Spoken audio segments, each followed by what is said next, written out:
objection. The American people deserve better than Obamacare. Across the country, Americans are paying more for less under Obamacare. Already, Obamacare premiums have increased on average by more than 100% on the federal exchange. Next year, Obamacare premiums could rise by as much as 50% or more in states like Georgia and Maryland. All across the country, Americans are losing choice and access. Already, Americans living in 70% of counties have little or no options for Obamacare insurance. Next year, nearly 40% fewer insurers have filed to participate in the Obamacare exchanges. Many Americans face the real possibility of having no options to pick from at all. These trends are not new. Costs have been going up, choice has been going down for years. But these trends continue to get worse, and things are not likely to turn around unless we act. Obamacare was a direct attack on the middle class from the very start. It's a ticking time bomb today. Obamacare's years-long hurdle toward collapse is rapidly approaching its seemingly inevitable conclusion. Total meltdown, which would hurt even more Americans on top of those it has hurt already. We can't let that happen, and we've continued working hard to ensure that it doesn't. After extensive consultations across the conference, numerous meetings with constituents, and intensive conversations with members, our conference has updated last month's Better Care discussion draft with additional provisions to make it stronger. We just walked through that revised draft together. It's now available online. I encourage everyone to review it. As before, it aims to stabilize and reform the collapsing insurance markets that have left too many with no options, and it aims to make insurance more affordable and more flexible, so it's something Americans actually want to buy.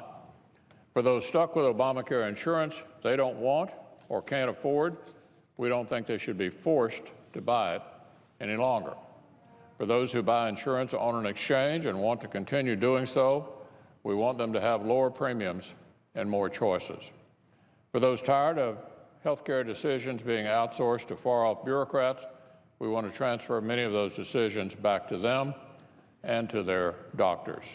We also want to strengthen Medicaid for those who need it most by giving states more flexibility while ensuring that those who rely on this program don't have the rug pulled out from under them. Many states want the ability to reform and improve their Medicaid programs so that they can actually deliver better care at a lower cost. And we'd like to dramatically expand their authority to do that. It's an idea that could significantly improve health care in states all across our country.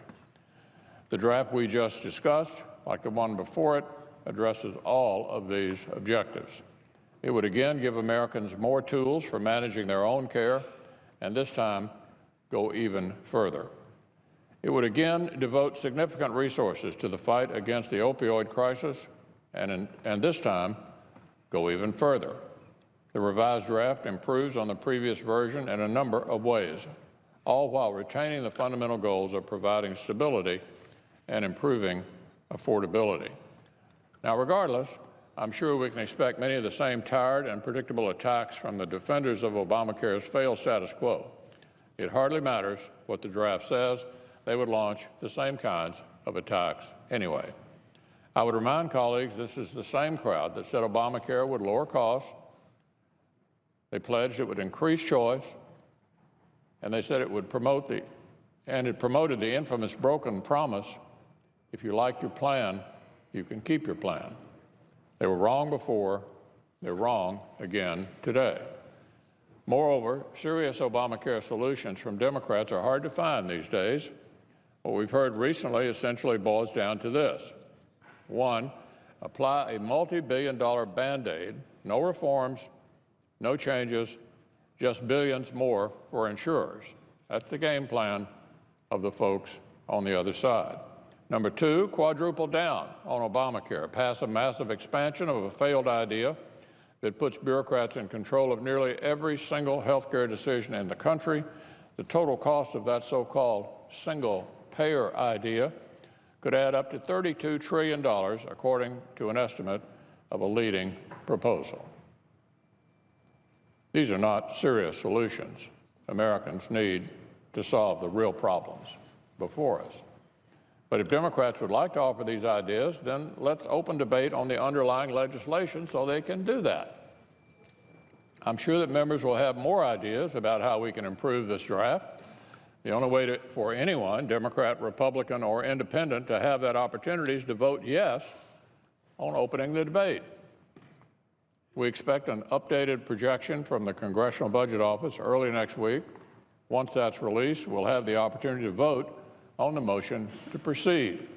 That is the only way by which everyone will be able to come to the floor, share their ideas, have their voices heard through both robust debate and a robust amendment process.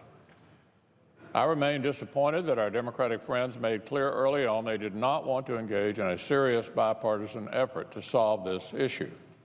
But they have a renewed opportunity to engage now. I hope they'll take it.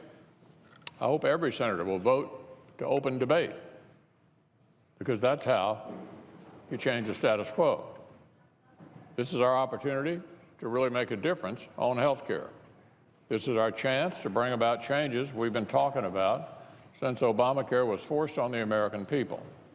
It's our time to finally build a bridge away from Obamacare's failures and deliver relief to those who need it. Failure to act means more families get hurt as it continues to collapse. It also means the law's problems will grow more formidable, making them even harder to solve. That's not something any of us should be comfortable with. So it's time to rise to the occasion. The American people deserve better than the pain of Obamacare. They deserve better care, and the time to deliver that for them is next week.